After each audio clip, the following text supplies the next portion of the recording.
Elephant का funny snoring. जंगल में एक मोटी और प्यारी एलिफेंट रानी रहती थी। सब लोग उससे बहुत प्यार करते थे, पर एक छोटी सी समस्या थी।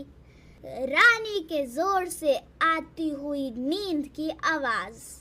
जैसे ही रानी सो जाती, पूरा जंगल गूंज उठता।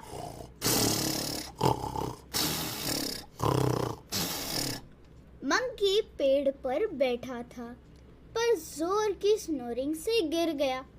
चिक ने सोचा एक नया सॉन्ग गाएगी, पर एलिफेंट की स्नोरिंग बैकग्राउंड म्यूजिक बन गई।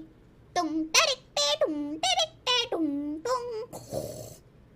रैबिट जोर से कान बंद करके सोता, पर स्नोरिंग इतनी तेज की थी कि सपने में भी सुनाई दे रही थी। फॉक्स ने सोचा, अगर रानी के मुंह में कुछ रख दिया जाए तो आवाज रुक जाएगी। कॉटन रखा, आवाज और भी फनी हो गई। लीव्स रखी, आवाज और तेज हो गई। पिलो रखा, पिलो उड़ गया। सब परेशान हो गए, अब क्या करें? तभी बी ने बोला, अगर रानी के साथ कोई और सोने लगे तो शायद उसकी स्नोरिंग रुक सके। बेर बोला, हाँ, एक ट्राई करते हैं।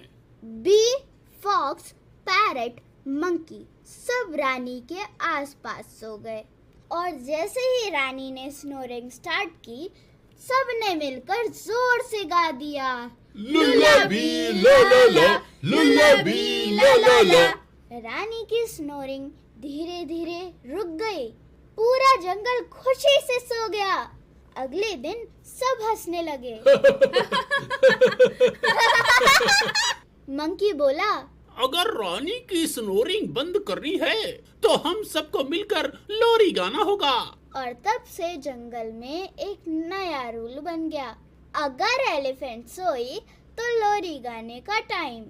Moral of the story, her problem का सल्यूशन टीम वर्क से मिलता है, बस थोड़ा सोचने की जरूरत होती है।